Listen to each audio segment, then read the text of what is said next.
heart. We know that the heart is our pumping organ, है ना? Why it is called as a pumping organ? क्योंकि वो पूरे body parts में blood को pump करता है. Yes, इसके लिए हम इसको pumping organ बोलते हैं. Pump कैसे करता है वो? Rhythmic means in a proper way, contraction and relaxation करता है. हमने कल पढ़ा कि वो cardiac muscles के वजह से हो पाता है. अच्छा, कॉन्ट्रैक्शन को सिस्टोल कहा जाता है. Please note down. Contraction can also be called as systole and relaxation can also be called as a diastole.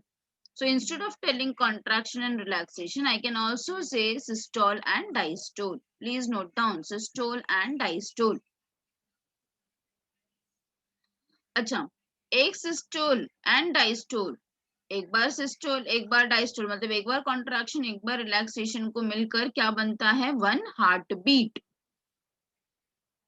कितना होता है heart beat? 70 to 72 times per minute.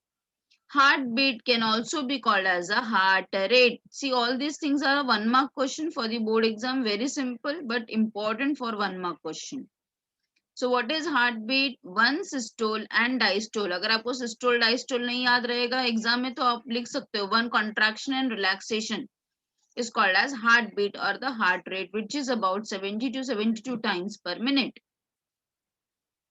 Next important is a stroke volume. Stroke volume का मतलब क्या होता है बेटा?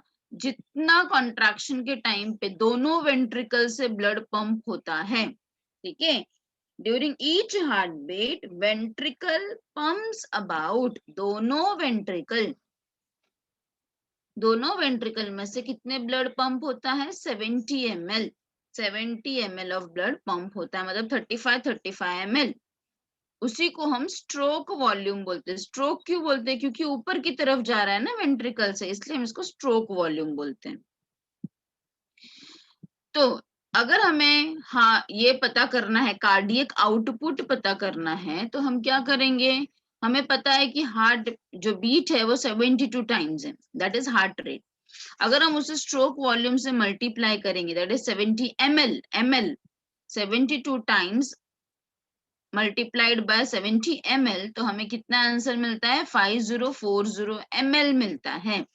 That means approximately 5 liters of blood is pumped per minute.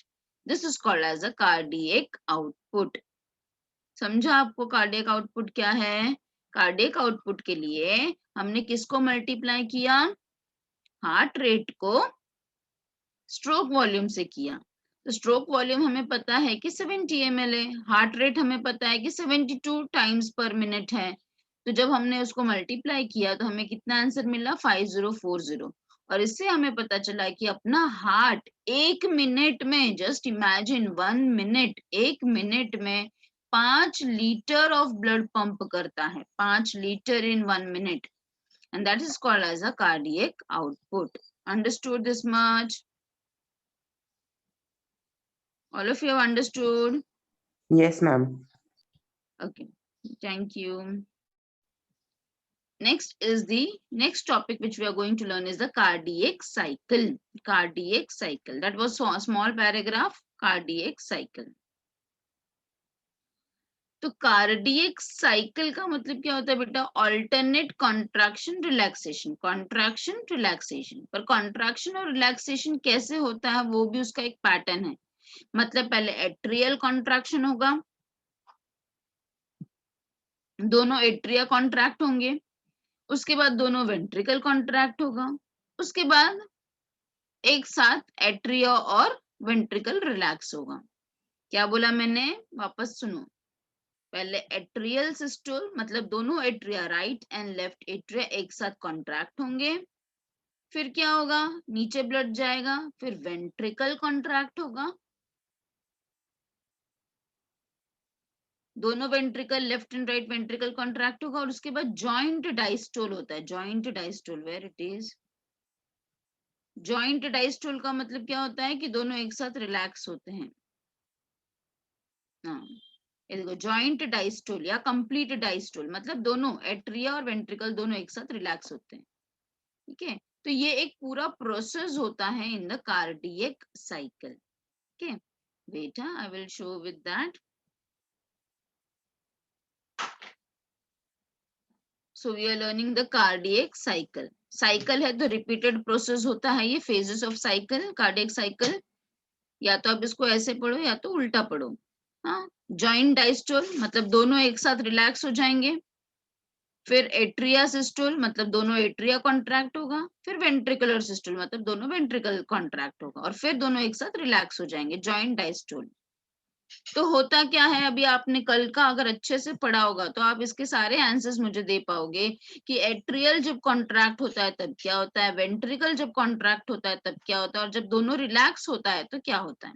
ठीक है, तो जब मैं अभी ऐसे ही पूछूंगी आपको, जब एट्रिया कॉन्ट्रैक्ट होगा तो क्या होगा, मुझे बताओ बेटा. जब ये दोनों एट्रियम कॉन्ट्रैक्ट होगा तो उस दौरान क्या होता है, what happens during atrial contraction. Anybody? कि मैं आपको एट्रिया का बता के दूं, आप मुझे वेंट्रिकल्स का बताओगे. ओके, मैं आपको एट्रिया का एक बार एक आइडिया देती हूँ कि मैं क्या पूछ रही हूँ. जब एट्रियल कॉन्ट्रैक्ट होता है, दोनों एट्रियल, हमने कल पढ़ा था कि राइट साइड में डीऑक्सीजनेटेड ब्लड है हमारे राइट एट्रियम में, हमारे लेफ्ट एट्रियम में ऑक्सीजनेटेड ब्लड है. तो जब एट्रियल कॉन्ट्रैक्ट होगा, एट्रियल सिस्टोल होगा, तो हमारे राइट एट्रियम से ट्राइकस्पिड ओपन होके ब्लड नीचे आएगा क्योंकि ये कॉन्ट्रैक्ट हो रहा है ना. सिमिलरली हमारे लेफ्ट एट्रियम से बाइकस्पिड ओपन होके ब्लड नीचे लेफ्ट वेंट्रिकल में आएगा. समझा मैं क्या पूछ रही हूँ, क्या बता रही हूँ, समझा आपको. मैं वापस रिपीट कर रही हूँ. जब हमारा दोनों एट्रियल कॉन्ट्रैक्ट होगा तो क्या होता है उस टाइम पे, यहां से ब्लड, राइट एट्रियम से ब्लड ट्राइकस्पिड ओपन होके राइट वेंट्रिकल में आया. सिमिलरली दोनों साथ में ही हो रहा है, वैसे ही लेफ्ट एट्रियम से ऑक्सीजनेटेड ब्लड बाइकस्पिड ओपन होके लेफ्ट वेंट्रिकल में आ रहा है. ठीक है, चलो अभी आप मुझे बताओ कि अब जब ये दोनों कॉन्ट्रैक्ट होंगे, वेंट्रिकल्स कॉन्ट्रैक्ट होंगे, तब क्या होगा. Just try. जब ventricle, Right ventricle will pump the deoxygenated blood into pulmonary trunk and left ventricle will pump oxygenated blood into aorta. Very good बेटा, वेरी गुड, शाबाश, very good, very correctly told बेटा. Yes, that means you understood what I mean to say. ठीक है, see yes, Taylor told the right answer, both of you. See, right ventricle से deoxygenated blood हमारे pulmonary trunk में जाएगा. The backflow will be prevented by the 3 semilunar valves. Similarly, from the left ventricle, oxygen wala blood will go in the systemic aorta. Again, the backflow will be prevented by the 3 semilunar valve. ठीक है, अब यहां से भी ये काम हो गया. अब क्या मैंने बोला, जॉइंट डायस्टोल मतलब दोनों एक साथ रिलैक्स होंगे, मतलब पूरा हार्ट एक साथ रिलैक्स हो जाएगा, मतलब एट्रिया दोनों वेंट्रिकल रिलैक्स हो गए. रिलैक्स हो गए मतलब क्या हो गया बेटा, उसमें जगह हो गई है ना. जब वो रिलैक्स हो रहा है मतलब वो जगह हो गया उसमें, और अब जगह हो गया तो फिर से वही प्रोसेस स्टार्ट हो जाएगा. यहाँ राइट एट्रियम में भी जगह हो गया, लेफ्ट एट्रियम में भी जगह हो गया, क्योंकि ये रिलैक्स हो गया ना अभी. और रिलैक्स होने की वजह से क्या हो गया, प्रेशर क्रिएट हो गया. तो अब क्या होगा, फटाफट सुपीरियर वेना कावा लेकर आएगा ब्लड, इंफीरियर वेना कावा यहाँ पे राइट एट्रियम में ब्लड लेकर आएगा, कोरोनरी वेन यहाँ पे राइट एट्रियम में ब्लड लेकर आएगा. क्योंकि जब रिलैक्स हो रहा है तो प्रेशर क्रिएट हो रहा है, और प्रेशर की वजह से ब्लड यहाँ पे फिल हो जाएगा. सिमिलरली लेफ्ट एट्रियम के अंदर, हाँ, हमारे 4 पल्मोनरी वेन्स जो है वो ब्लड ऑक्सीजन वाला लेकर आएंगे. तो यही प्रोसेस पूरा होते रहता है continuously, which we call as a cardiac cycle. तो अभी आपने ऑलरेडी मुझे एक्सप्लेन किया, तो वही चीज वापस यहाँ पर है बेटा, सो दैट मैंने आपको जानबूझ के पहले ये दिखाया नहीं, क्योंकि आप सिर्फ रीड करते रहते हैं, ऐसे कैसे आपने सोचना स्टार्ट किया. सो एक मिनट है, मैं यहाँ से स्टार्ट करती हूँ. Atrial contraction. ठीक है, एट्रियल कॉन्ट्रैक्शन में क्या होगा, हमें पता है कि ऐसे नोड के वजह से ये जनरेट होता है कॉन्ट्रैक्शन. ठीक है, और जब कॉन्ट्रैक्ट होगा तो ब्लड नीचे जाएगा. by the opening of bicuspid and tricuspid, the blood will move into the ventricles. Ventricle systole, ventricle systole किसके वजह से होता है, हमने कल पढ़ा था. It is been done with the help of AV node, bundle of His, Purkinje fibres. इस टाइम पे क्या होगा, पल्मोनरी ट्रंक और सिस्टमिक एओर्टा में ब्लड जाएगा. जॉइंट डायस्टोल में क्या होगा, ये अपने आप हो जाता है, रिलैक्स स्टेट होता है. हाँ, क्या होगा कि लेफ्ट राइट एट्रियम में सारा जगह से ब्लड इकट्ठा होगा और सिमिलरली लेफ्ट एट्रियम में सारे जगह लंग्स में से ब्लड आकर यहाँ पे इकट्ठा होगा. Got it all of you. अब इसका आपको टाइम स्पैन भी पढ़ना है कि कितना होता है कार्डियक साइकिल. तो कार्डियक साइकिल का जो टाइम है it is 0.8 seconds. 0.8 seconds. Please note down. Cardiac cycle मतलब एट्रियल कॉन्ट्रैक्शन, वेंट्रिकल कॉन्ट्रैक्शन, दोनों रिलैक्सेशन, ये तीनों प्रोसेस को होने के लिए सिर्फ 0.8 सेकेंड लगता है. Only and only 0.8 second. Actually अभी आप 12th में हो, इसके लिए आपको 0.8 बताया गया, but actually it is 0.88 seconds. ठीक है, बट आपको 12th के लिए 0.8 सेकेंड्स ही पढ़ना है. Got it? मतलब मैं अगर बोल रही हूँ कि मेरा हार्ट 72 टाइम्स बीट कर रहा है, तो हर एक बीट के अंदर एट्रियल कॉन्ट्रैक्शन, वेंट्रिकल कॉन्ट्रैक्शन, दोनों रिलैक्सेशन हो रहा है. अंडरस्टूड? सो एट्रियल कॉन्ट्रैक्शन में क्या क्या होता है, अभी जो मैंने आपको बताया सेम थिंग है. You can just have a look over here. Right atrium receives deoxygenated blood, left atrium receives the oxygenated blood. फिर ऐसे नोड के वजह से होता है ये. Okay, now the important thing which you have to understand is the seconds. Atrial contraction कितने देर के लिए होता है, तो atrial contraction is for 0.1 second. Underline 0.1 second. And atrial diastole मतलब relaxation is for 0.7 second.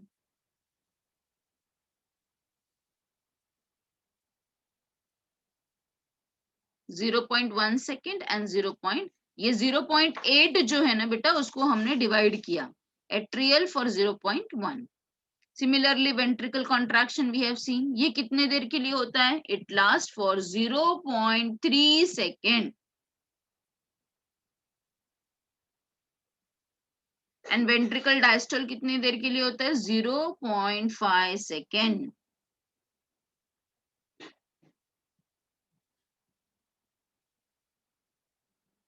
Then yesterday only we have seen lub-dub sound. Lub-dub sound कब produce होता है, during the opening and closing of the valves. It produces the lub-dub sound.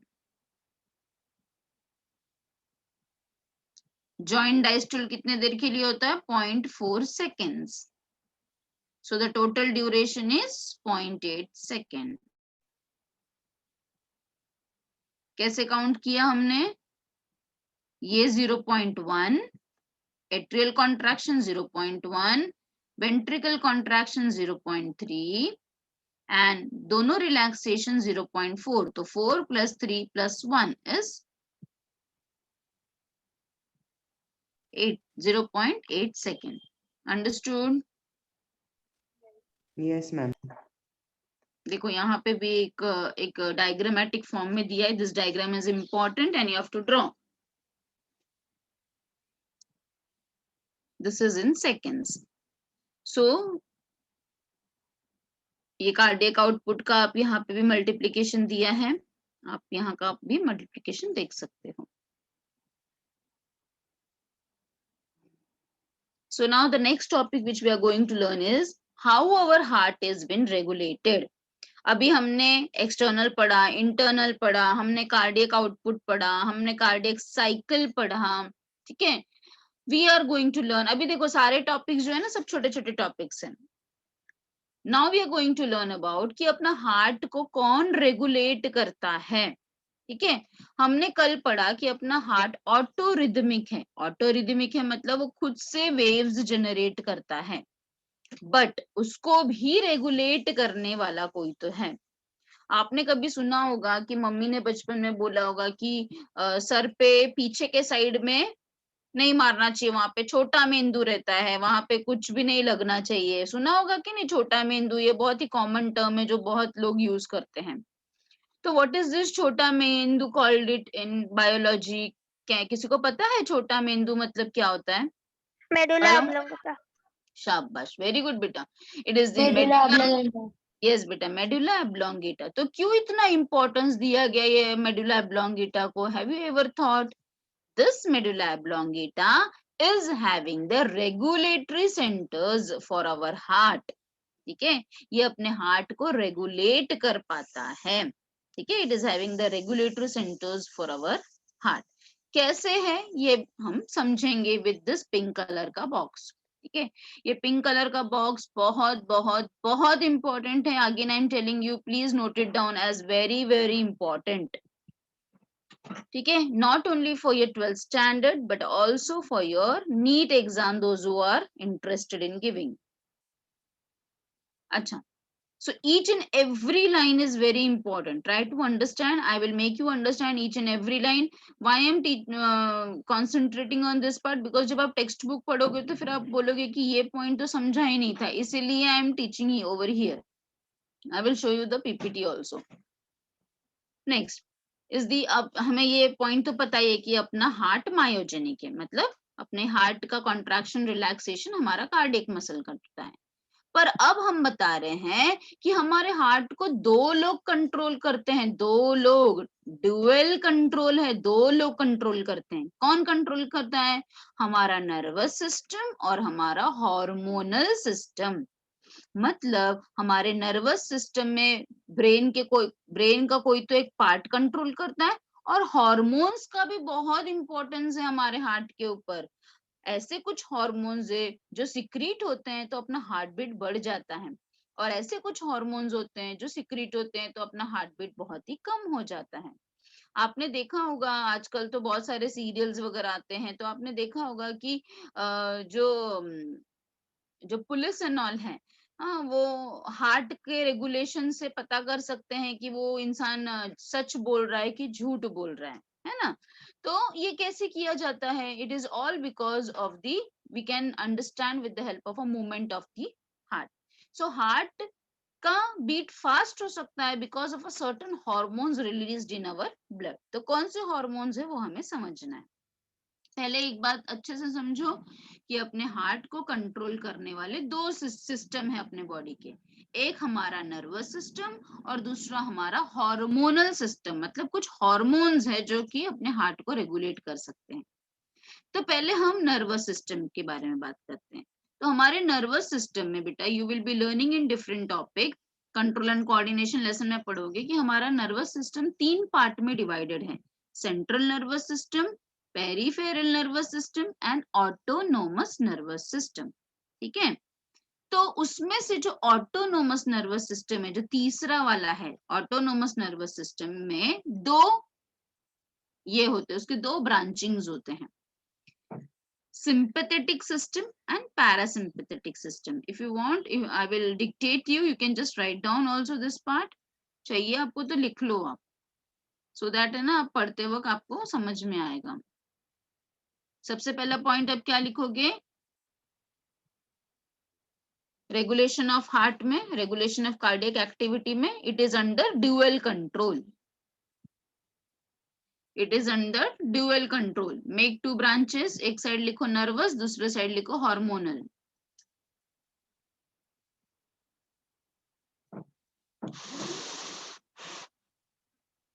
लिखा बेटा? Nervous के नीचे लिखो ANS। Autonomic nervous system को हम कैसे एब्रिवेट करते हैं? ANS। नर्वस के नीचे लिखो ANS। ANS को भी 2 पार्ट में डिवाइड करो, मेक 2 ब्रांचिंग। ANS के 2 ब्रांचिंग करो, एक साइड लिखो सिंपैथेटिक सिस्टम और दूसरे साइड क्या लिखोगे? Parasympathetic system.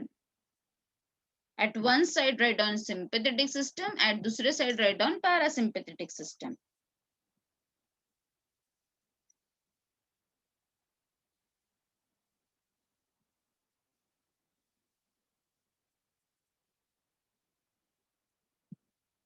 अच्छा, अब सिंपेथेटिक सिस्टम के नीचे लिखो releases hormone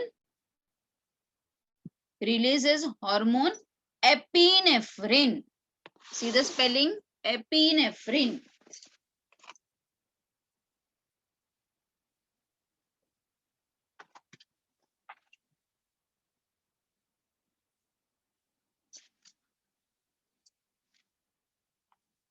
लिखा, रिलीजेस हार्मोन एपिनेफ्रिन. एपिनेफ्रिन को एक और नाम से जाना जाता है, अगर जिसको लिखने का मन है वो लोग लिख सकते हैं, जो लोग को नहीं है वो लोग अवॉइड कर सकते हैं. Epinephrine can also be called as adrenaline. Adrenaline भी कहा जाता है उसे, एड्रीनालिन. ओके, उसके नीचे क्या लिखोगे? Increases heart beat. Increases heart beat मतलब जब भी हमारे बॉडी में एड्रेनालिन ब्लड में रिलीज होगा, हमारा हार्ट बीट हमेशा बढ़ जाएगा. तो एड्रेनालिन के बारे में समझ लो बेटा. I will explain you in short. Adrenaline हमारे बॉडी में 3F कंडीशन में रिलीज होता है. 3F. F का मतलब क्या है? Fight, flight and fright. जब हम बहुत डर गए हैं, जब हम उड़ रहे हैं, जैसे अगर आपने जाइंट व्हील में कभी बैठे होगे तो जब ऊपर जाता है तो हमें बहुत डर लगने लगता है ना. तो फाइट, जब हम झगड़ा कर रहे हैं तभी हार्ट बीट बढ़ जाता है. जब हम फ्लाइट कर रहे हैं, प्लेन में अगर जा रहे हैं या फिर जाइंट व्हील में जा रहे हैं.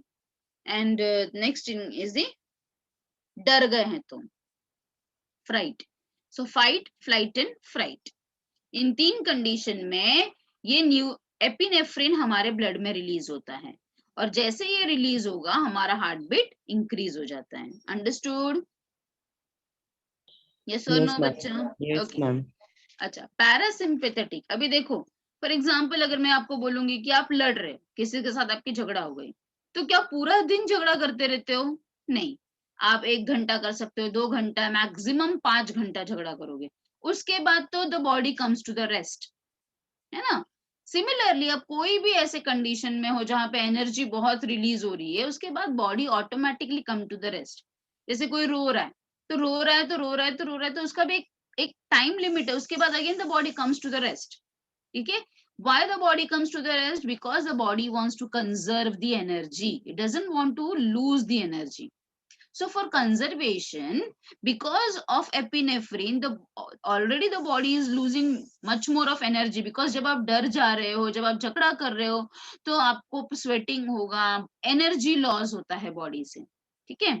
तो उसको normalize करने के लिए parasympathetic system work करता है, which releases acetylcholine.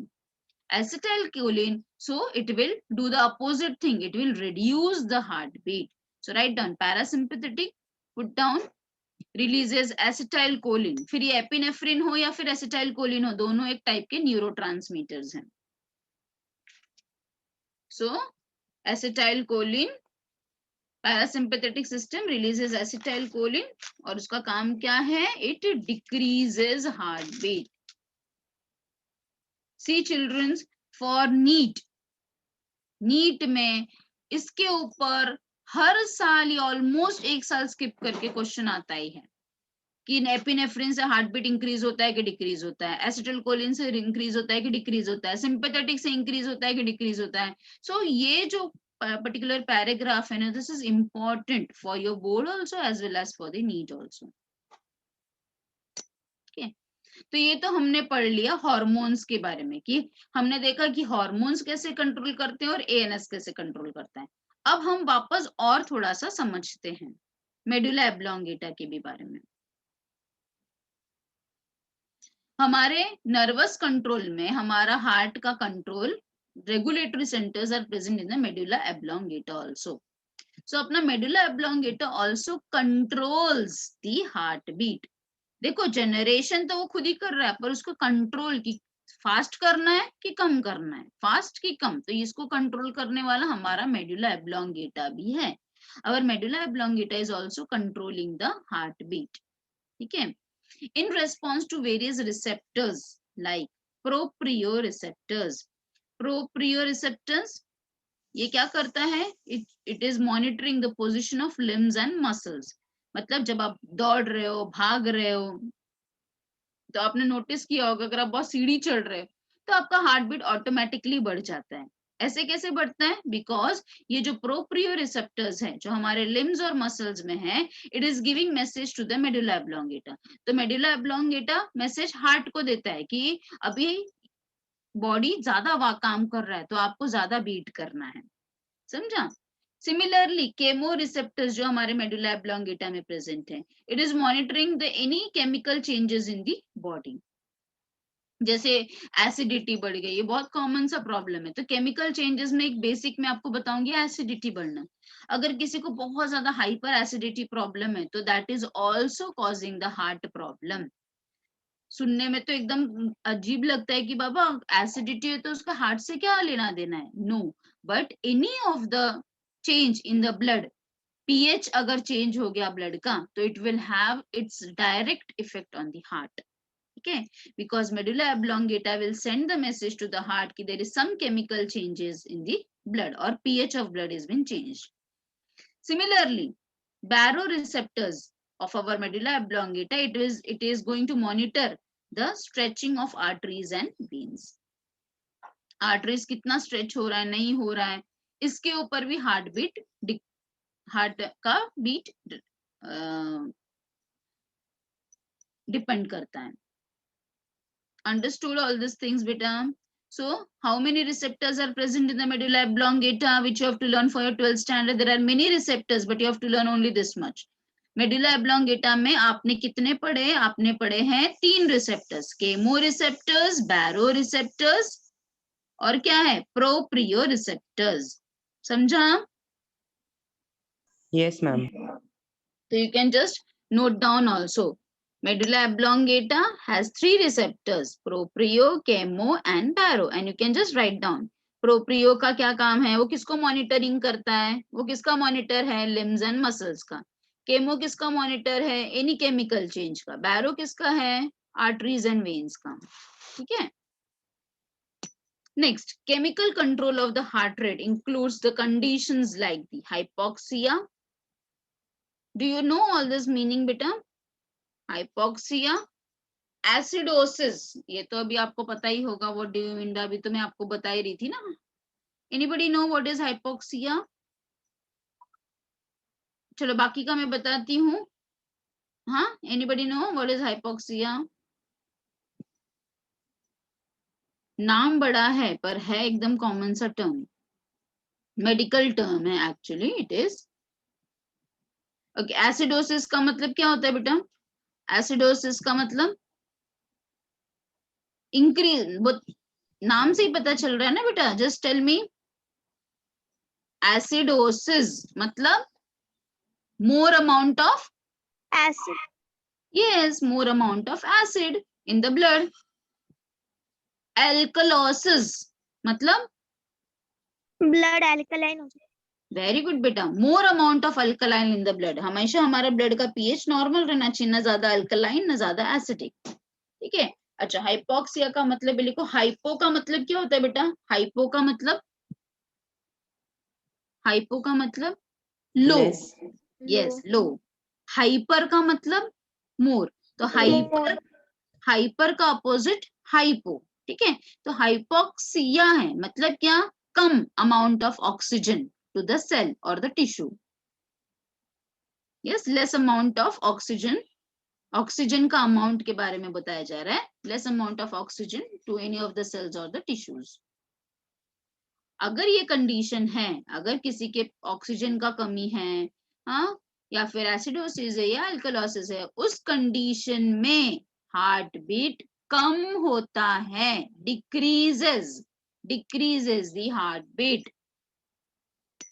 ऐसा नहीं है कि ऑक्सीजन कम है तो फिर हार्ट बीट और फास्ट फास्ट होगा, नहीं, अगर ऑक्सीजन कम है तो हार्ट बीट डिक्रीज हो जाएगा।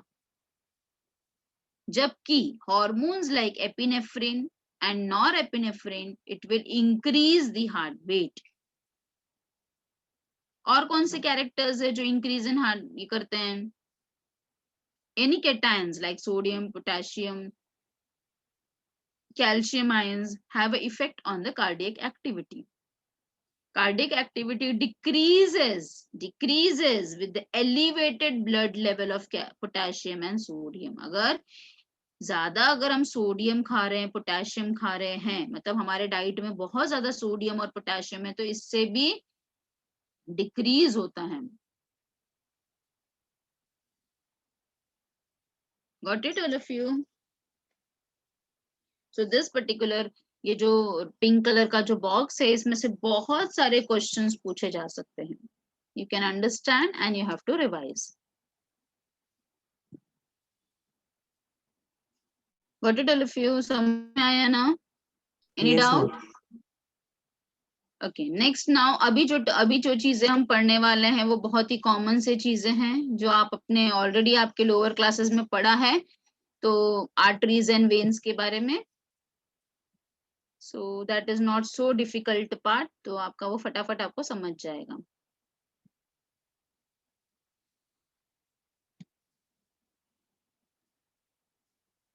एक minute, I will go back. There are three types of blood vessels actually. Arteries, veins and capillaries. आप देख सकते हो आर्टरीज, वेन्स और कैपिलरीज में कैपिलरीज कितना थिन है. आर्टरीज का काम क्या होता है बेटा? It is carrying the blood. You can just write down, आपको होमवर्क है वो to write down the distinguish between arteries and veins. आप टेक्स्ट बुक से रेफर करके लिख सकते हो. This is very common thing which you are learning from your lower classes. So arteries, they are carrying the blood away from heart. They contain oxygenated blood. Exception is pulmonary artery. उसके छोटे छोटे branching को हम क्या बोलते हैं? Arterioles कहते हैं. आर्टेरियोल्स, आप देख सकते हो कनेक्शन यहाँ पे. आप देख सकते हो कि आर्टरी है पिंक कलर का, वो आर्टेरियोल में बदल रहा है. आर्टेरियोल किस में बदलता है? कैपिलरीज में. फिर कैपिलरी से ज्वाइन होके क्या बनता है? वेन्यूल. और फिर वेन्यूल से क्या बनता है? वेन बनता है. आप लुमेन भी देख सकते हो. दिस इज बीच का part is called as the lumen, जहां से ब्लड फ्लो करता है. आर्टरी का लुमेन छोटा होता है, जबकि वेन का लुमेन काफी बड़ा होता है. अच्छा, फिर अगर हम आर्टरी बोले या वेन बोले, दोनों के अंदर 3 लेयर्स होते हैं. Tunica intima, tunica media and tunica externa. बाहर वाले लेयर को हम क्या कहते हैं? ये it is common for both arteries and veins. हाँ, Tunica externa is the outermost fibrous connective tissue made up of collagen fiber. फिर middle layer, बीच का layer is called as the tunica media, which is made up of smooth muscle and the elastic fibers. अंदर वाला layer is called as the tunica intima या फिर tunica interna भी बोला जाता है इसको, made up of squamous epithelium. और लुमेन की अगर हम बात करेंगे तो आर्टरीज का लुमेन छोटा होता है और वेन्स का लुमेन बड़ा होता है. ठीक है. अगर हम कैपिलरीज की बात करेंगे तो कैपिलरीज के पास ना एक्सटर्ना होता है ना मीडिया होता है. कैपिलरीज बहुत ही थिन होते हैं, इसके लिए उसके पास सिर्फ ट्यूनिका इंटीमा ही होता है. वैसे वेन्स के बारे में, veins are carrying the blood towards the heart. They contain deoxygenated blood except the pulmonary vein. Veins divide to form the venule. You can see venule. Okay, again it is also having the 3 layers of covering.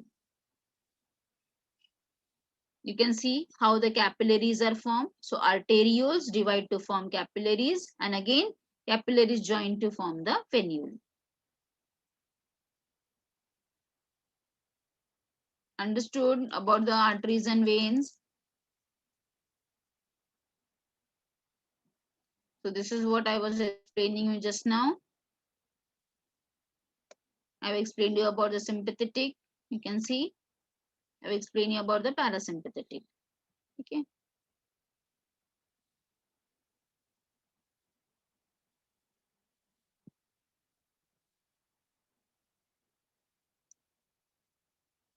So this will be your homework to write down the distinguish between arteries and veins. So I will again discuss from the textbook also. So it is carrying the blood from heart. It branches to form arterioles. It is carrying oxygenated blood except the pulmonary artery. Yes, they are deeply situated in our body. कहाँ पे हम arteries को feel कर सकते हैं? हमारे radial artery में, brachial artery and femoral arteries. ठीक है, ये सारे ऊपर दिखते हैं, मतलब रेडियल आर्टरी मतलब थंब के नीचे अगर आप फील करोगे तो you can feel the beats. फिर वो आर्टरी हो या फिर वेन हो, तीनों ये 3 लेयर्स होते हैं. अभी हमने पढ़ा tunica externa can also be called as a tunica adventitia. फिर बीच वाले लेयर को ट्यूनिका मीडिया, अंदर वाले लेयर को इंटीमा या फिर इंटरना. ये तीनों में सेम रहता है, सिर्फ लुमेन का फर्क होता है. देखो लुमेन का फर्क है, आर्टरीज का लुमेन छोटा बनाना है, वेन का लुमेन बड़ा बनाना है. Yes, what is tessellation? Angular margin around the lumen is called as a tessellation. इसके जिसके कारण tessellation का common English का मतलब क्या होता है? Which is going to provide a margin, एक shape दे रहा है. जैसे इसको lumen के आजू बाजू में ये जो margin है जिसके कारण इसका शेप इस तरह से, जैसे अभी लुमेन का शेप आप देख सकते हो, यहाँ पे वेन में थोड़ा सा ओवल शेप का दिख रहा है, तो this shape because of the margin is called as a tessellations. समझा बेटा? Tessellations, इसको भी नोट डाउन करो.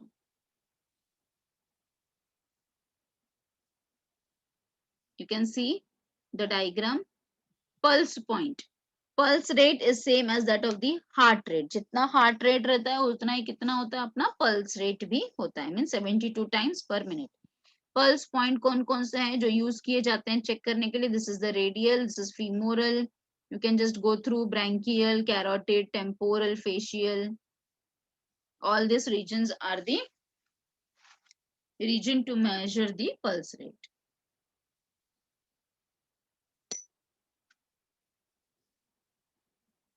If heartbeat is more, 72 is the normal one, 72 से ज्यादा है तो उसे वो कंडीशन को हम क्या बोलते हैं? टैकीकार्डिया. Underline tachycardia. अगर 100 बीट्स पर मिनट हो गया तो, और वही बीट्स अगर 72 से कम होके 60 पे आ गया तो उसे हम कहेंगे bradycardia. Underline tachycardia and bradycardia for 1 mark question. Tachycardia, bradycardia, this are the condition, not the बीमारी. बीमारी नहीं है, कंडीशन है. Hello ma'am. हाँ बेटा बोलो. मैम एरिथमिया किसको बोलते हैं? किसको? Arrhythmia.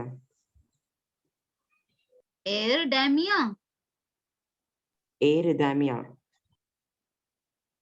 Where it is given? Ma'am, it was in the yesterday's video. Arrhythmias था बेटा वो. Okay, I will tell you. अभी तक तो मैंने बीमारियों पे आई ही नहीं हूँ मैं. Arrhythmias था वो. Arrhythmias, ARY, वो ना स्पेलिंग ना? Yes. That has been pronounced as arrhythmias. Arrhythmias. ठीक है? I will explain you. I have not come to the disease ने बेटा. अभी ये पूरा complete कहाँ हुआ है? I will explain you. I'm going to explain you about atherosclerosis. यहीं पे सारा चीजें आएगा. Wait. इतना सबको समझ गया है? Yes, ma'am. Okay. Now, इसके साथ ही आपको ये एक्स्ट्रा पैराग्राफ दिया गया है. लास्ट ईयर तक ये वाला पैराग्राफ नहीं था, मतलब उसके पहले वाले सिलेबस में ये वाला पैराग्राफ नहीं था, ये पोर्टल वेन वाला. तो आप इसको भी इम्पोर्टेंट करके नोट डाउन करो. Please note down this as important. देखो आपने पढ़ा है कि आर्टरीज होता है, आपने पढ़ा है कि वेन्स होता है, but there is one more called as a portal vein. Portal का मतलब क्या होता है? पोर्ट का मतलब क्या होता है? जहां पे कहीं पे भी आके कोई चीज रुकता है. तो हमारे बॉडी में हेपेटिक पोर्टल वेन है. ह्यूमन बॉडीज में हेपेटिक पोर्टल वेन है. इसका मतलब क्या है? हेपेटिक का मतलब क्या है कि देखो मैं वापस आपको वो प्रोसीजर एक्सप्लेन कर रही हूँ कि जैसे हम खाना खा रहे हैं तो खाना खाने के बाद हमारा फूड डाइजेस्ट होता है स्मॉल इंटेस्टाइन में. अब स्मॉल इंटेस्टाइन से जो डाइजेस्टेड फूड है, it has to go into the blood. From the blood it will be going in circulation to all parts of the body. ठीक है? But from small intestine blood absorb होके पूरे body में नहीं जाता है. Please understand. हाँ, small intestine से फूड तो एब्जॉर्ब हो रहा है, सिंपल फॉर्म ऑफ फूड तो एब्जॉर्ब हो रहा है, पर पूरे बॉडी में डायरेक्टली नहीं जाता है, पहले जाता है लिवर के पास। ठीक है, लिवर क्या करेगा कि उसमें से जितना भी एक्स्ट्रा ग्लूकोज है, उसको मालूम है लिवर को कि अपने बॉडी को कितनी ग्लूकोज की जरूरत है, जो भी एक्स्ट्रा ग्लूकोज है ना वो अपने पास स्टोर करके रख लेगा इन the form of glycogen.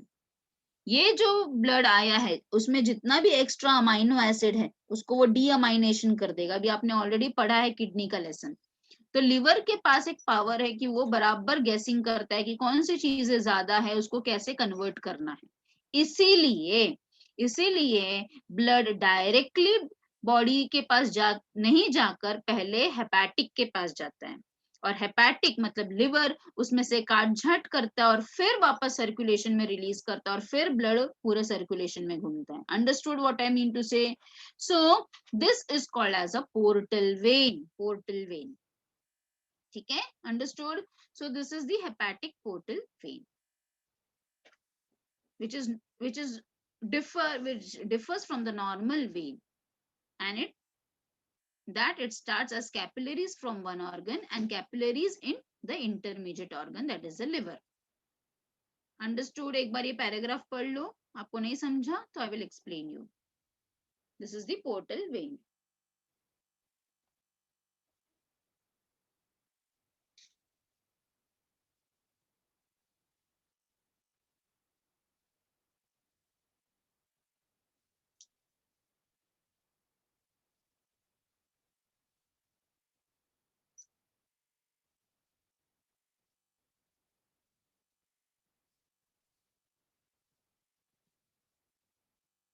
I'm coming, beta. 2 minutes, wait.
देखा बेटा आपने? So homework will be what? You have to write down about this arteries, veins and capillaries, and you have to draw the diagram also. So we have seen the pulse also. Pulse is the pressure wave. What is pulse? It is a pressure wave that travels through the arteries. It is strongest in the arteries which are closer to the heart and weaker which are away from the heart. It can be very nicely feel in the radial artery. आप doctor के पास गए होगे तो doctor आपका ऐसे check करता है ना, तो रेडियल आर्टरी से जो हमारे wrist में होता है और कैरोटिड आर्टरी जो हमारे नेक में होता है, अगर हम सोए हुए रहते तो अच्छे से दिखाई देता है कैरोटिड आर्टरी भी, वी कैन फील इट।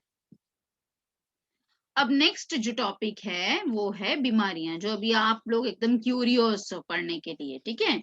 तो now the next topic which we are going to learn is the blood related problems. अब ये बीमारियां यहाँ से शुरू होती है, तो अभी आपको जो जो डाउट है यू कैन आस्क मी।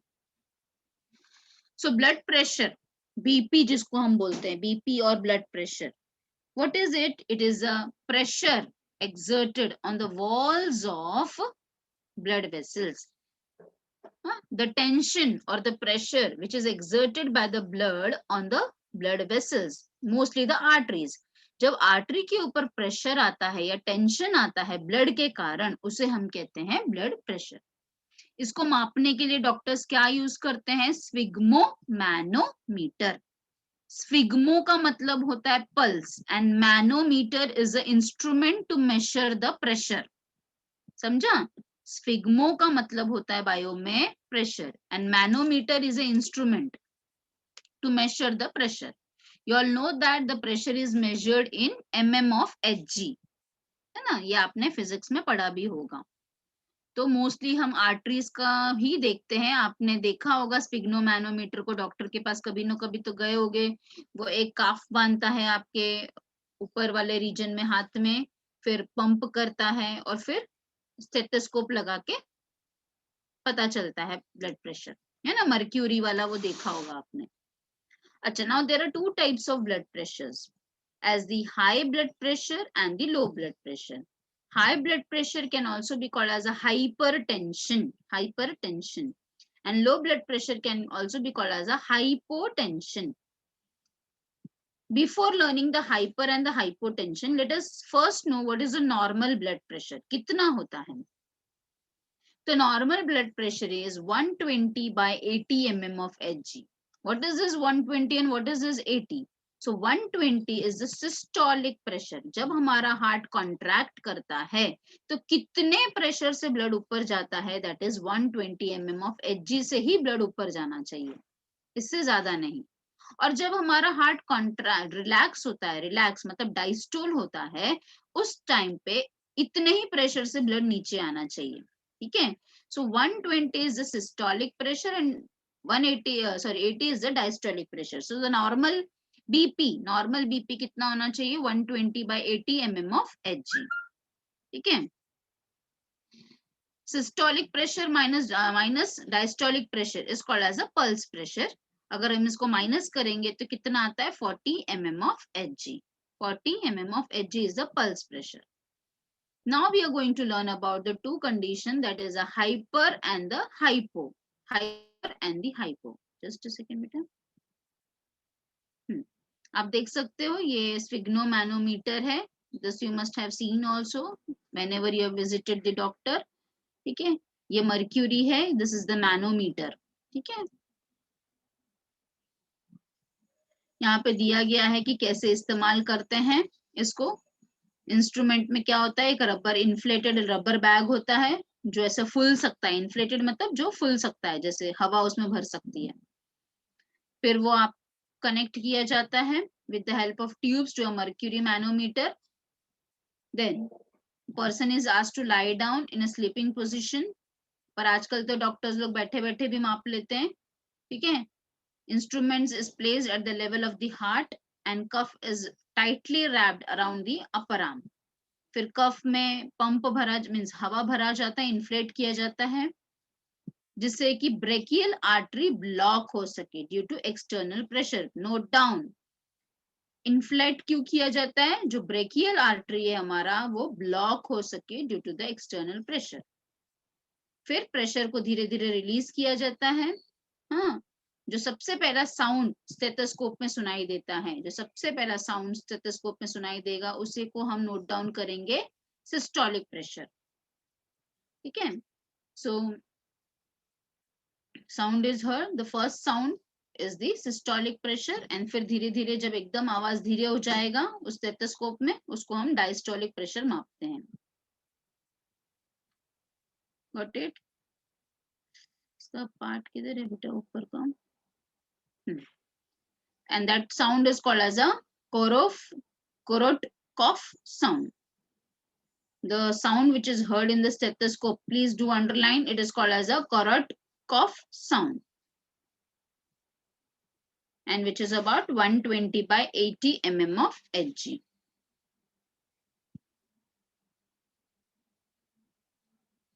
ठीक है इतना. Now let us learn the two condition, hypertension and the hypotension. Hypertension का मतलब क्या है? High blood pressure. अभी जब हमें नॉर्मल ब्लड प्रेशर पता है कि 120 by 80 नॉर्मल है, तो अगर 120 से ज्यादा हो गया, 120 की जगह पे 140 हो गया और 80 के जगह पे 90 हो गया, तो उसे हम कंसीडर करेंगे हाई ब्लड प्रेशर, ठीक है. There is one more condition called as excessive high blood pressure. Excessive मतलब कि बहुत ही ज्यादा. तो ये बहुत ही ज्यादा में वैल्यू कितना हो जाएगा? 180 by 120. तो this has been considered as the excessive high blood pressure. इतना ज्यादा प्रेशर रहेगा तो आप खुद भी इमेजिन कर सकते हो बेटा कि अगर इतना प्रेशर रहेगा तो कैपिलरीज बहुत ही पतले हैं. इतना ज्यादा अगर ब्लड का प्रेशर रहेगा तो कैपिलरीज टूट सकते हैं, because they are very very thin. So जहां के कैपिलरीज डैमेज होंगे वो पर्टिकुलर ऑर्गन पूरी तरह से डैमेज हो जाएगा। फॉर एग्जाम्पल, अगर हाई प्रेशर है और अगर हार्ट का कोरोनरी कैपिलरीज डैमेज हो गया तो ऑब्वियसली हार्ट पूरी तरह से हार्ट बीट बंद हो जाएगा। ब्रेन में हो गया, ब्रेन हैमरेज हो जाएगा। किडनी में हो गया, नेफ्राइटिस होगा, किडनी प्रॉब्लम हो जाएगा। मतलब क्या मैं बोलना चाह रही हूँ, समझो आईज में अगर बहुत ज्यादा गुस्सा आ रहा है, किसी को बहुत ज्यादा हाइपरटेंशन है, अगर ये 180 का 120 220 भी चला जाता है तो क्या होगा, अपने आईज में इतने पतले पतले capillaries it may burst and it may lead to the blindness of a person. Understood? So basic thing क्या है बेटा कि हाइपरटेंशन है तो हाइपरटेंशन में आपने ऑलरेडी फिजिक्स में पढ़ा है कि osmotic pressure is directly proportional, osmotic pressure is directly proportional to the number of solute. जितना ज्यादा सोल्यूट रहेगा उतना ज्यादा प्रेशर रहेगा। तो जैसे कोई हाइपरटेंशन का इंसान है, उसको गुस्सा आया है, बहुत तेज गुस्सा है, और आप उसको नमक शक्कर वगैरह वाला पानी पिला दोगे तो उसका और प्रेशर बढ़ जाएगा। क्यों? क्योंकि आपने ब्लड के अंदर और सोल्यूट्स डाल दिए, ऑलरेडी उसका प्रेशर हाई है, और अगर आपने उसको ऐसा नमक शक्कर वाला ग्लूकॉन डी पिला दिया तो उसका प्रेशर और बढ़ जाएगा, कम नहीं होगा। ठीक है? सो हाइपरटेंशन के लोगों को कैसे ट्रीट करना चाहिए? हाँ, हाइपरटेंशन को सिर्फ प्लेन वाटर देना चाहिए and they should be told to lie down, क्योंकि अगर हम लाई डाउन पोजिशन में रहेंगे तो प्रेशर अपने आप कम हो जाता है। Got it? Understood? There are many things to say, but I will cut short my point over here itself. Okay. Hypertension के वजह से many of them they suffer from the heart problems. अगर hypertension हमेशा है तो इसका मतलब blood का ऑस्मोटिक प्रेशर चेंज हो रहा है, क्योंकि ब्लड के अंदर ज्यादा सोल्यूट है, इसीलिए तो हमेशा हाइपरटेंशन है। ऐसे कंडीशन में हार्ट के प्रॉब्लम्स 101% होते हैं। तो हार्ट के प्रॉब्लम्स के सिम्टम्स क्या क्या है? हार्ट का प्रॉब्लम का सिम्टम्स होता है एक particular type of chest pain. ये चेस्ट पेन सिर्फ और सिर्फ हार्ट के प्रॉब्लम से जब होता है उसे हम कहते हैं एंजाइना पेक्टोरिस। ठीक है? एंजाइना पेक्टोरिस मतलब ऐसा चेस्ट पेन जो सिर्फ हार्ट के कारण होता है। अब चेस्ट पेन का कारण बहुत सारे हो सकते हैं बेटा, अभी अगर किसी को टीबी हुआ है तो भी चेस्ट दुखेगा, कहीं लग गया है तो भी चेस्ट दुखेगा, तो उसको हम एंजाइना पेक्टोरिस नहीं बोलेंगे। when the patient is suffering from heart problem, chest pain, then that is called as a angina pectoris. ये सिर्फ चेस्ट पेन नहीं होता है, एंजाइना पेक्टोरिस में पेन सिर्फ चेस्ट में नहीं होता है, लेफ्ट साइड के बॉडी में भी होता है, लेफ्ट साइड के हैंड में होता है, लोअर जॉ में होता है, नेक में होता है। तो ये पेन ऐसे ऐसे स्प्रेड होता है, विच में लीड टू एंजाइना पेक्टोरिस। अगर किसी को हो रहा है तो उसको कंसल्ट करना है डॉक्टर को, नहीं तो it may lead to the heart attack. Heart attack को मेडिकल टर्म में बोला जाता है myocardial infarction. So note down, heart attack को ही मायोकार्डियल इनफ्रैक्शन कहा जाता है।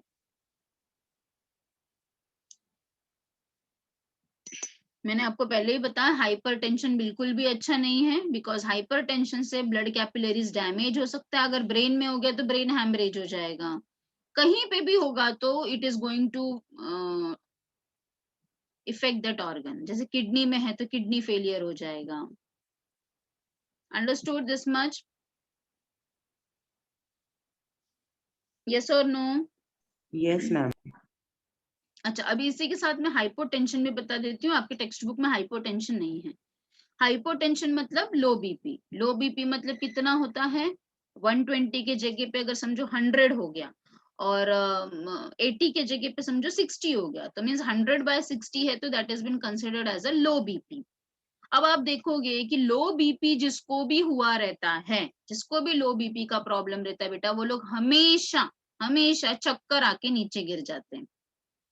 आपने आपके स्कूल डेज में भी देखा होगा कि कुछ बच्चे लोग जब सुबह सुबह नाश्ता विश्ता करके नहीं आते हैं, अच्छे से खाना नहीं खाते हैं, तो लैब में कई बार, हम तो बहुत बार ये नोटिस कर चुके हैं कि केमिस्ट्री लैब में स्पेशली, क्योंकि खड़े होके बहुत सारा काम करना रहता है, तो बहुत सारे बच्चे लोग चक्कर आके नीचे गिर जाते हैं because of low BP.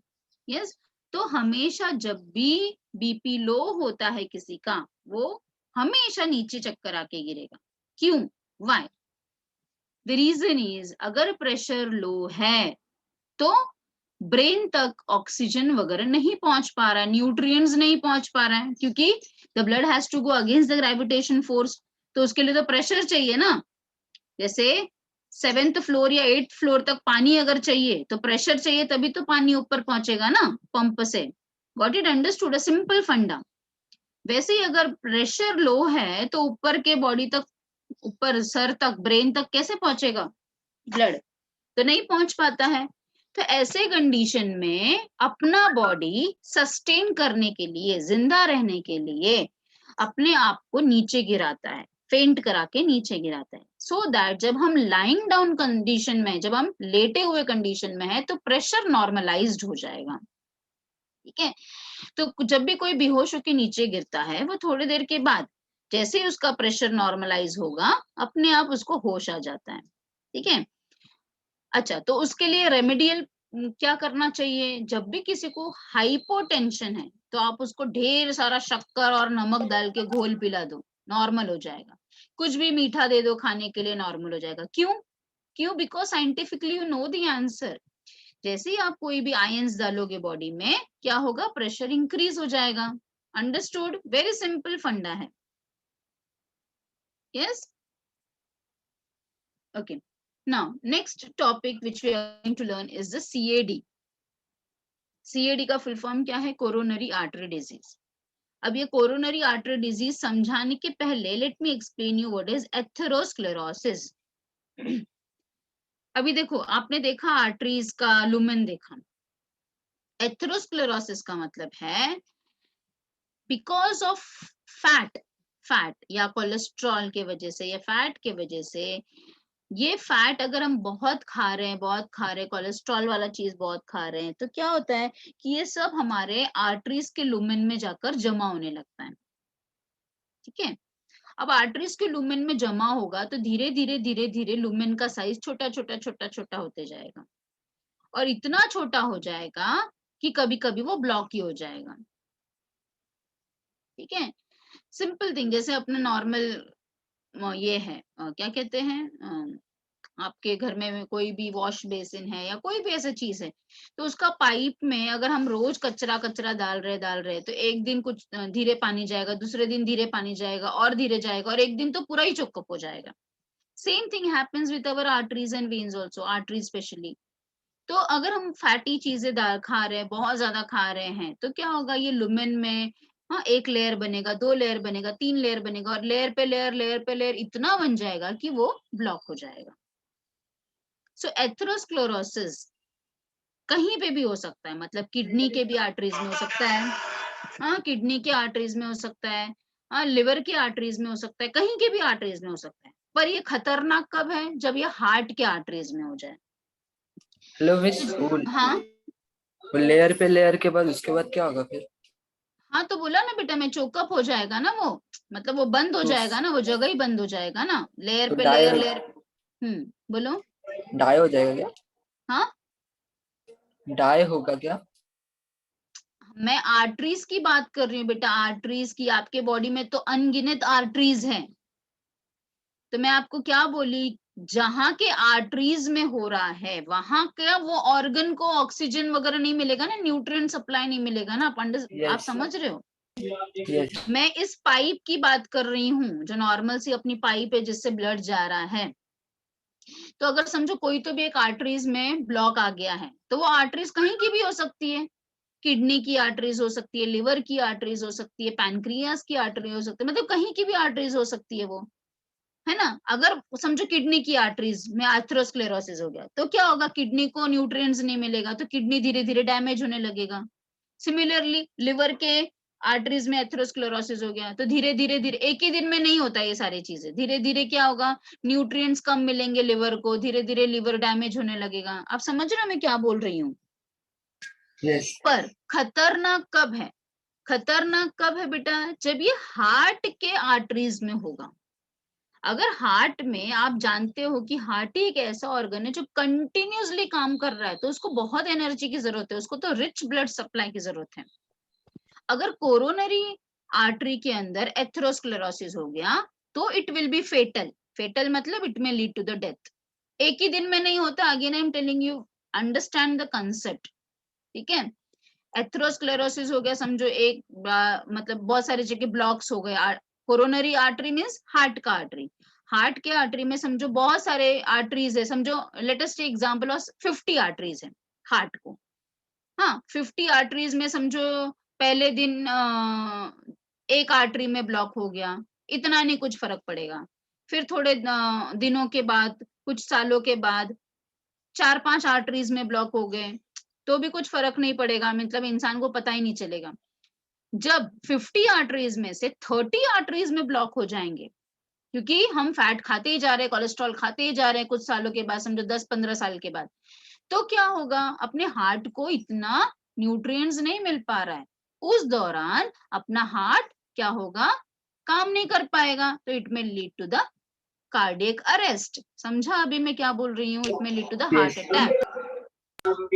So CAD is the coronary artery disease. मतलब जब एथेरोस्क्लेरोसिस हो रहा है, किसको हो रहा है atherosclerosis? Specifically to the coronary artery is called as the CAD. This atherosclerosis can happen to any of the arteries of our body, but it is more fatal when it is happening to the coronary artery, because the heart is continuously working. ठीक है. So angina pectoris is the chest pain, आप देख सकते हो यहाँ पे. अच्छा, atherosclerosis, आर्टेरोस्क्लेरोसिस, आप देख यहाँ पे सारा ये पेन्स दे सकते हो कि पेन कहाँ कहाँ पे होता है. नेक में, लोअर जॉ, लेफ्ट आर्म. तो सीएडी में भी ये सारा पेन होता है. सीएडी में भी ये एंजाइना पेक्टोरिस वाला पेन होता है. तो आपने सुना होगा कि आजकल तो बहुत ही कॉमन हो गया है कि हार्ट में 4 ब्लॉक्स मिले, 5 ब्लॉक्स मिले, 10 ब्लॉक्स मिले. ठीक है. तो उसको कैसे पता चलता है कि हार्ट में इतने ब्लॉक्स हैं? तो एक डायग्नोस्टिक टेक्निक है जिससे हम हार्ट के ब्लॉक्स पता कर सकते हैं. And that diagnostic technique is called as angiography. Angiography. Angiography से हम हार्ट के ब्लॉकेजेस चेक कर सकते हैं. It is x-ray imaging of the heart blood vessels. Heart का ब्लड वेसल्स का हम एक्सरे लेते हैं. हार्ट के ब्लड वेसल्स का हम एक्सरे लेते हैं और हमें पता चलता है कि कितने ब्लॉकेजेस हैं. इस टेक्निक को हम एंजियोग्राफी कहते हैं. एंजियोग्राफी. और एंजियोग्राफी में अगर पता चला कि चलो पेशेंट के हार्ट में 10 ब्लॉक्स है, 20 ब्लॉक्स है, तो उसको ठीक जब हम करते हैं, उसको ठीक किया जाता है, तो उस प्रोसीजर को कहा जाता है एंजियोप्लास्टी. दोनों अलग टर्म्स हैं. Angiography is a diagnostic technique, इससे हम पता करते हैं. एंजियोप्लास्टी से ठीक किया जाता है, या फिर बाईपास सर्जरी से उसे ठीक किया जाता है. अच्छा, अब एंजियोप्लास्टी को इन शॉर्ट आपको बताया गया. Actually it is not so simple, but आपको इन शॉर्ट यहाँ पे एक्सप्लेन किया गया. एक स्टेंट डाला जाता है at the site of blockage to restore the blood supply. ठीक है. जैसे अभी नॉर्मल सा चीज है बेटा, जैसे आप फॉर एग्जांपल अपने घर में आपने मम्मी को भी देखा होगा कि कोई चीज ब्लॉक हो गया है. जैसे मम्मी अगर किचन के सिंक में काम कर रही है, कुछ ब्लॉक हो गया, तो मम्मी किसका इस्तेमाल करती है? कुछ तो स्टेंट डाल के या कोई चीज डालकर उसको पहले क्लीन करती है वो ब्लॉकेजेस को, है कि नहीं? यस और नो? ठीक है. आपने कभी मदद किया होगा अपने मम्मी का करने में, ये सब ब्लॉकेज को उसको क्लीन करने के लिए. The same procedure happens with this also. हमारे आर्टरीज में अगर कहीं ब्लॉकेजेस है तो उसको स्टेंट की मदद से उसको क्लीनिंग किया जाता है. ठीक है. क्लीनिंग करके फिर ब्लड सप्लाई वहां पे वापस नॉर्मल हो जाता है. Is that clear? तो पर ऐसा नहीं है कि अगर एंजियोप्लास्टी कर दिया तो मतलब कभी उसको ब्लॉक होगा ही नहीं. Again that depends upon all our eating habits.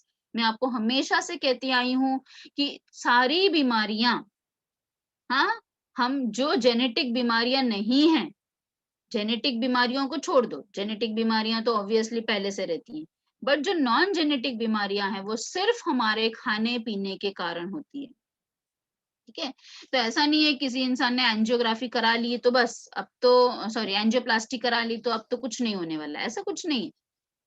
Again the same thing, आपके घर का ही नॉर्मल फंडा समझ लो. अगर आप फिर कचरा डालते रहोगे अपने सिंक में, उसको क्लीनिंग नहीं करोगे, तो फिर चोकअप हो जाएगा. The same thing happens here also, ठीक है। सो एंजियोप्लास्टी से हम ब्लॉकेजेस को रिस्टोर कर सकते हैं, ठीक कर सकते हैं, और by doing a bypass surgery, ठीक है।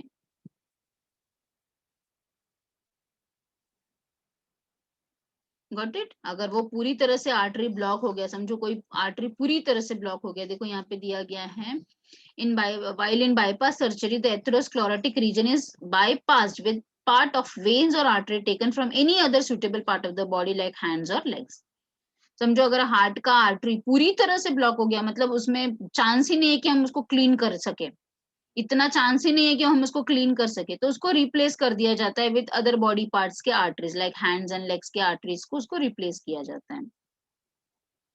लाइक अ सिंपल पाइप अगर पूरी तरह से खराब हो गया तो हम नया पाइप लेकर आते हैं, उसी तरह से सब चीजें हैं, but which takes place inside the body. Understood. अच्छा, एक बच्चे ने मेरे को साइनस अरेथमियास पूछा था, वो मैं आपको एक्सप्लेन कर देती हूँ। देखो, साइनस एरिथमियास का मतलब, आई थिंक सो ये आपके टेक्स्ट बुक में वो टर्म नहीं है, but if you want you can note down. Arrhythmias, sinus arrhythmias का मतलब क्या होता है? देखो, जब हम इंस्पिरेशन करते हैं, इंस्पिरेशन का मतलब क्या होता है? जब हम इनहेलेशन करते हैं तो हमारा हार्ट बीट इंक्रीज हो जाता है, और जब हम एक्सपिरेशन करते हैं तो हमारा हार्ट बीट डिक्रीज हो जाता है। इसी को कहा जाता है, हाँ, या heart beat increase and decrease, इसी को हम कहते हैं एरिथमियाज, और to be very specific sinus arrhythmias कहा जाता है। Understood? Yes, ma'am. So we have completed this, we have completed this also. Yes, now we have to learn about the heart transplant and the silent heart attack. So heart transplant कभी किया जाएगा? Obviously जब heart पूरी तरह से damage हो चुका है। Replacement of severely damaged, I am specifying the word severely damaged heart by normal heart। अब ये नॉर्मल हार्ट किसका लोगे बेटा? जो मर गया इंसान, उसका तो नॉर्मल हार्ट ले ही नहीं सकते ना हम लोग, बिकॉज दैट इज तो बंद ही हो गया है। किसके पास से हार्ट लिया जाता है? जो इंसान ब्रेन डेड हो गया है और रिसेंटली डेड डोनर से लिया जाता है। तो there are many peoples who are donating their organs, ठीक है। तो ये ऑर्गन डोनेशन में हार्ट डोनेशन भी होता है। तो जब जो किसी का हार्ट पूरी तरह से डैमेज हो चुका है तो we can do the heart transplant, जिसका एंड स्टेज पे है, ठीक है, because of CAD, coronary artery disease के कारण। Next is silent heart attack. Heart attack को मतलब मैंने आपको पहले ही बताया था कि it is called as a myocardial infarction. तो ये साइलेंट हार्ट अटैक मतलब कोई इंसान है जिसको थोड़ा थोड़ा पेन होता ही है रोज, चेस्ट पेन होता है, हाइपर टेंशन है, हाँ, ब्रेथ लेने में प्रॉब्लम होता है, स्वेटिंग होता है, डिजीनेस होता है। तो ये सब क्या है? सिम्टम्स है विच द पर्सन अवॉइड्स। हमेशा वो पर्सन उसको अवॉइड करते जाए, तो ये तो नॉर्मल सा, ये तो नॉर्मल सा है, ठीक है। एंड फिर ये नॉर्मल सा ही एक दिन बहुत भारी पड़ता है, विच वे एक दिन ही अचानक से हार्ट अटैक आ जाता है। आपने अगेन बहुत सारे लोगों को सुना भी होगा, in fact you can ask your parents also, कि अच्छे खासे नॉर्मल रहते हैं और अचानक से हार्ट अटैक आ जाता है।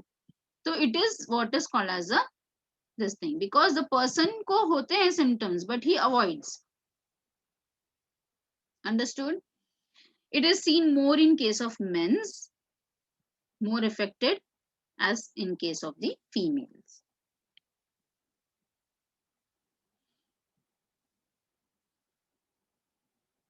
Got it? Understood? What is dizziness? Means feeling of fainting, मतलब से थोड़ा थोड़ा चक्कर आने को हम, जो सर घूमता है नॉर्मली बोलते हैं, उसी को हम dizziness बोलते हैं। Understood? See children, now you are in 12th standard, so you don't have to learn the topic in detail.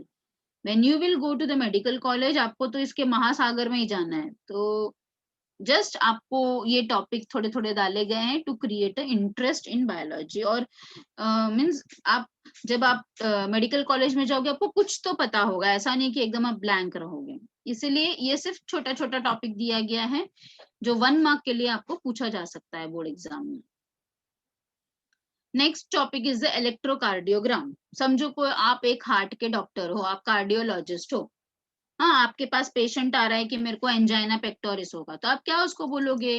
Go and do the ECG. Again ECG is not a treatment, it is a diagnostic technique. इससे पता चलता है कि heart का contraction बराबर हो रहा है या नहीं। अब ये समझने के लिए, ईसीजी समझने के लिए हमें वो अपना कार्डियक साइकिल याद होना पड़ेगा। कार्डियक साइकिल में मैंने आपको क्या बताया था? Atrial contraction 0.1 second, ventricle contraction 0.3 second, joint diastole 0.4 second, तो पूरा कार्डियक साइकिल 0.8 सेकेंड में होता है। तो आप यहाँ पे ग्राफिकली वे वेव्स देख रहे हो कि ये 0.1 में हो रहा है कि नहीं, 0.3 में हो रहा है कि नहीं, 0.4 में हो रहा है कि नहीं। तो that is what is about the electrocardiograph और इलेक्ट्रोकार्डियोग्राम। इंथोवेन नाम के साइंटिस्ट ने ये बनाया था, इन्वेंट किया था, and therefore he is called as a father of electrocardiograph. ECG machine is the electrocardio. It can be called as gram or graph. Please do understand graph and gram. When we are doing electrical variation on the surface of the body, it is called as gram, and that instrument is called as graph. So दोनों में फर्क है, इसको आप understand करो. So this अभी मैं आपको इस टेबल से ही समझाऊंगी. You just see this table, this graph itself. आप देख सकते हो कि ग्राफ में we have plotted time in seconds on the x-axis, and we have graph of the voltage displacement on the y-axis. Voltage displacement on y-axis, it is in millivolts. तो ECG के patient को किया क्या जाता है? Electrodes लगाए जाते हैं. Mostly many electrodes are placed on the left hand side of the body near to the heart. Some electrodes are the reference electrodes जो उसके हाथ और पैर में भी लगाए जाते हैं. ये इलेक्ट्रोड्स कैसे चिपकाए जाते हैं? आपने देखा होगा राउंड राउंड होता है इलेक्ट्रोड्स, देखा है कभी? टीवी में तो देखा होगा, कभी एडवर्टाइज वगैरह में, पिक्चर्स, Yes, ma'am. मूवीज में. तो ये इलेक्ट्रोड्स जो है ना, ऐसे राउंड राउंड ऐसे स्ट्रक्चर्स होते हैं जो चिपकाए जाते हैं स्किन के ऊपर. ये चिपकाए कैसे जाते हैं? With the help of conducting gels. Gel से चिपकाया जाता है. क्यों कंडक्टिंग जेल से चिपकाया जाता है? ताकि कंडक्टिंग जेल से वो अच्छे से चिपका रहेगा स्किन पे, और एक छोटा छोटा मिलीवोल्ट्स भी वो मिस नहीं करेगा. हर एक छोटा सा मिलीवोल्ट्स भी हम उसको रिकॉर्ड कर पाएंगे. So when we are using and this thing, millivolts का इस्तेमाल कर रहे हैं हम, इलेक्ट्रोड्स का इस्तेमाल कर रहे हैं to know the activity of heart. इसके लिए हम इसको बोल रहे हैं ECG. अच्छा, अब इस ग्राफ पेपर पे हमें ऐसा वेव्स नजर आएगा. पहला एक वेव हमें एक छोटा सा अपवर्ड डिफ्लेक्शन नजर आएगा. क्या दिख रहा है हमें? छोटा सा अपवर्ड डिफ्लेक्शन. दिस छोटा सा upward deflection is called as a P wave. What is the P wave representing? P wave is representing the generation of SA node. ये P wave क्या बताना चाहता है कि SA नोड बराबर काम कर रहा है कि नहीं.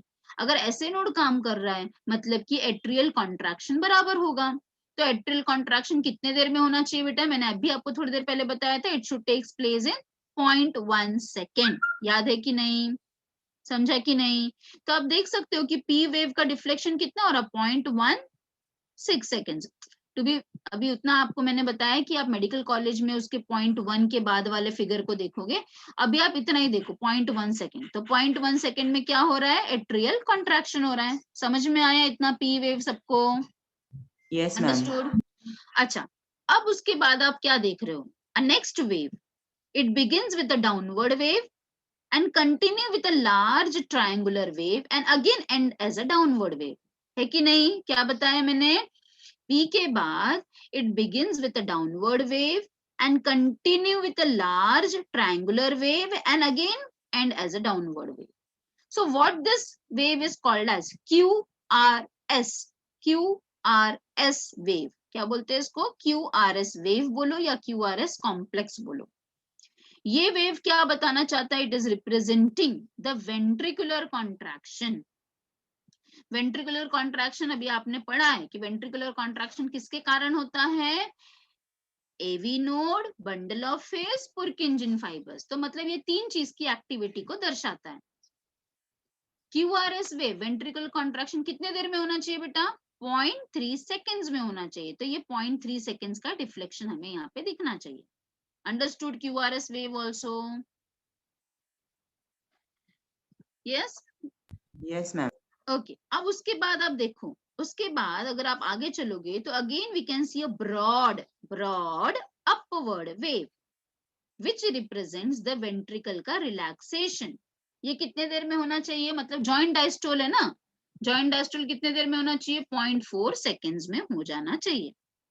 सो अगर ये वेव के अंदर कुछ भी ऊपर नीचे है, मतलब कुछ भी ज्यादा बड़ा है, समझो ये पी वेव 0.1 सेकेंड्स के जगह में 0.2 सेकेंड्स तक जा रहा है, 0.3 सेकेंड्स तक जा रहा है, अगर वो बहुत ज्यादा फैल जा रहा है, इसका मतलब आप क्या बता सकते हो कि that person is having a problem in the SA node. समझ में आया बेटा? तो डिफ्लेक्शन से ये हम पता कर सकते हैं। So you can see that अगर ये स्ट्रेट लाइन हो जाएगा तो, स्ट्रेट लाइन हो जाएगा तो यस बताओ जल्दी से, अगर ये स्ट्रेट लाइन हो गया तो क्या होगा? Person dead. Dead. Yes.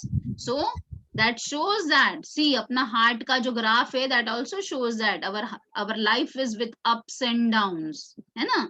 अगर ये लाइफ में ups and downs ही नहीं होंगे तो फिर ये कुछ अच्छा ही नहीं रहेगा। अगर ये स्ट्रेट लाइन हो जाएगा, बिना कोई ups and downs के हो जाएगा, तो the person will be dead.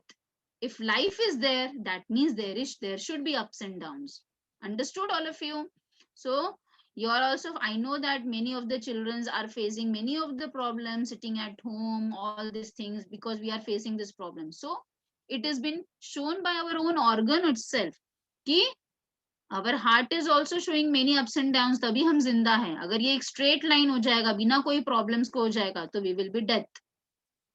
ठीक है? So things apart, again come back to the topic once again. So here the electrodes के बारे में बताया गया है. So there are 4 electrodes which are positioned on our limbs, our arms and the legs. Okay, so P wave is showing the upward deflection. It is causing the atrial contraction. Okay, contraction के लिए, because we are using electricity over here, we will be using a word depolarization. ठीक है?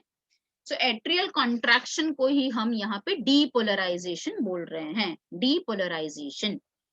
QRS से क्या हो रहा है? ventricle contraction. तो आप क्या बोलोगे? ventricular depolarization, depolarization. T wave में क्या हो रहा है? ventricle का relaxation. तो इसका क्या हो जाएगा? ventricular repolarization, repolarization. Understood? So underline atrial depolarization, P wave. QRS से क्या होता है? ventricular depolarization. T wave से क्या होता है? ventricular repolarization. Understood? Yes, ma'am. Okay. तो ECG से हम पता कर सकते हैं कि पर्सन को कुछ CAD है क्या, हाँ कुछ हार्ट प्रॉब्लम्स है क्या, हम एबनॉर्मेलिटीज को चेक कर सकते हैं। Any damage to the cardiac muscles है क्या, ठीक है, एनलार्जमेंट है क्या, all this things can be known. Again, when you go in the medical college, you will be learning small deflections का मतलब. As you are in 12th standard, so you have to just learn the basic of it. Last system of our body which you are going to learn is the lymphatic system. You don't have to learn this topic again for your 12th standard in detail, but when you go to the medical college, you will be learning in detail about this system. पहले आप ये diagram देख लो बेटा. अब ये green colour का देख सकते हो कि जैसे हमारा सर्कुलेटरी सिस्टम है पूरे बॉडी में स्प्रेड, वैसे ही आप देख सकते हो कि हमारा लिम्फेटिक सिस्टम भी हमारे पूरे बॉडी में ऐसा स्प्रेड है.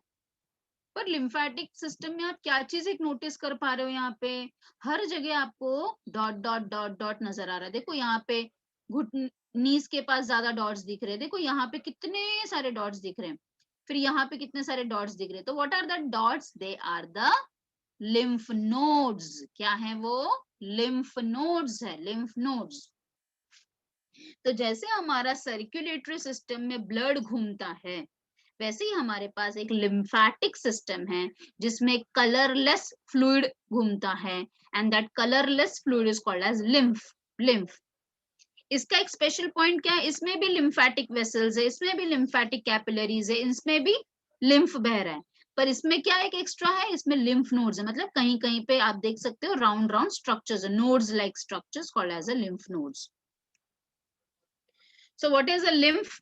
लिम्फेटिक वेसल्स में क्या होता है, lymph which is a colourless fluid, क्योंकि उसमें आरबीसी नहीं है इसीलिए. लिम्फेटिक वेसल्स है जैसे ब्लड वेसल्स होता है, लिम्फेटिक कैपिलरीज भी होती है, उसके भी ये. lymph means a clear water, it is a fluid connective tissue same like a blood. इसमें क्या फर्क है, ब्लड में और लिम्फ में क्या फर्क है?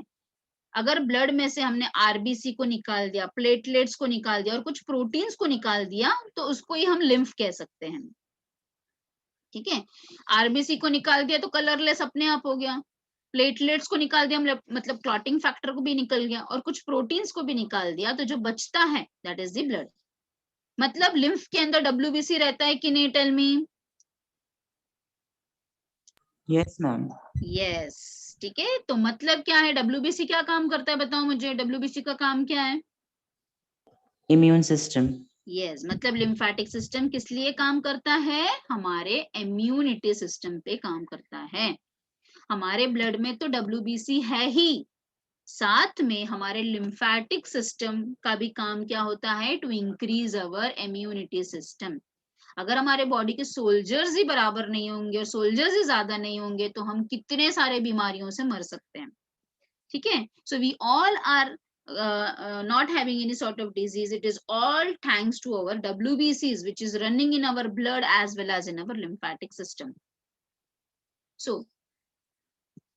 next is about the okay, you see this diagram, so you can understand this.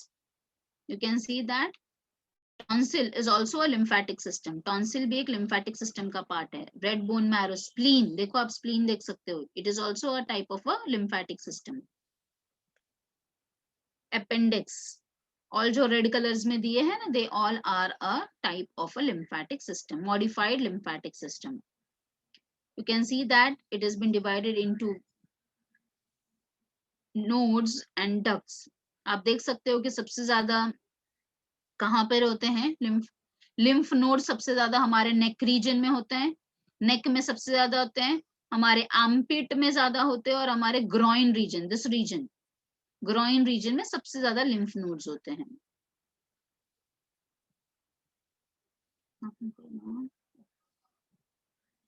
So tonsils is a lymphatic nodules जो हमारे फेरिंग्स रीजन में प्रेजेंट है. मैंने आपको पढ़ाते वक्त भी बताया था हमारे पास 5 टॉन्सिल्स हैं, है ना. टॉन्सिल का काम क्या है कि जब भी हम खाना खा रहे हैं तो खाना खाते वक्त हम माउथ ओपन कर रहे हैं तो बहुत सारे बैक्टीरियाज और वायरस अंदर जा सकते हैं. इसके लिए टॉन्सिल क्या करेगा, वहीं के वहीं पे बैक्टीरियाज और वायरस को मारने का कोशिश करता है. और अगर इसमें कुछ इन्फ्लेमेशन हो गया तो उससे हम क्या कहते हैं, टॉन्सिलाइटिस कहते हैं.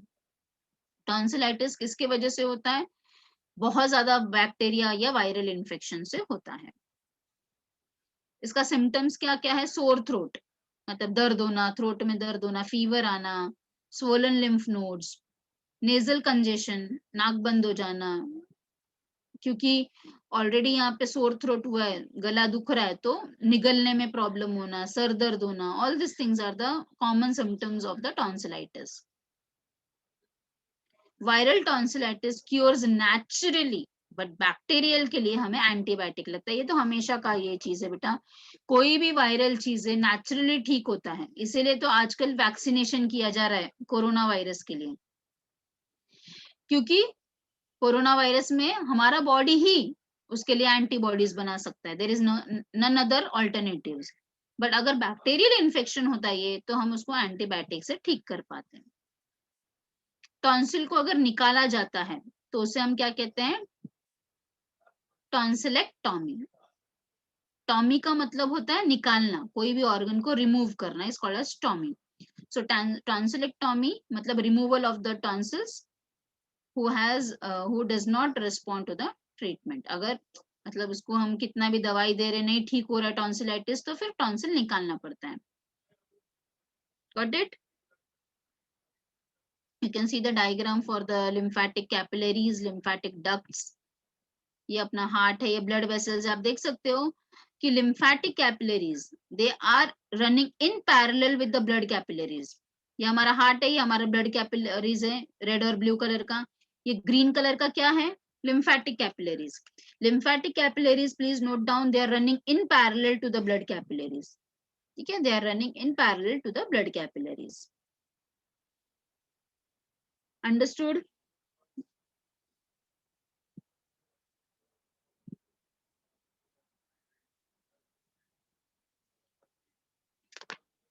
I will tell you extra points about the lymphatic system.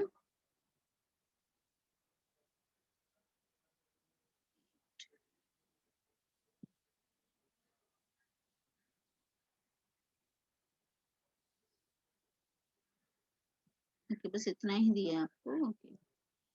अच्छा, तो lymphatic system का काम क्या क्या है बेटा? Because it produces lymphocytes and antibodies. So helps in our immunity system. ये हमारे माइक्रो ऑर्गेनिजम्स को डिस्ट्रॉय करता है, फॉरेन पार्टिकल्स को डिस्ट्रॉय करता है. Yes, it absorbs fat from the intestine of the blood. Lacteal हमने पढ़ा था लास्ट ईयर, हमारे बॉडी में से फैट को एब्जॉर्ब करता है lymphatic system in the form of lacteal. It carries carbon dioxide and metabolic waste also. It drains the excess tissue fluid back into the blood. ठीक है, अगर कोई टिश्यू में यहाँ पे एक्स्ट्रा फ्लूइड हो गया है तो ये वहां से उसको ड्रेन करेगा और ब्लड वेसल्स के अंदर डाल देगा. तो this is a very important function of the lymphatic system. It drains the excess tissue fluid back into the blood. Understood? Any doubt? ये नो द साइंटिस्ट, ये सब भी आप पढ़ो. हाँ, इसमें से भी क्वेश्चंस पूछे जाते हैं एग्जाम में. No the scientist. देखो 10th स्टैंडर्ड का बच्चा है, उसने क्या क्या किया है. उसने किट एनालिसिस बनाया है.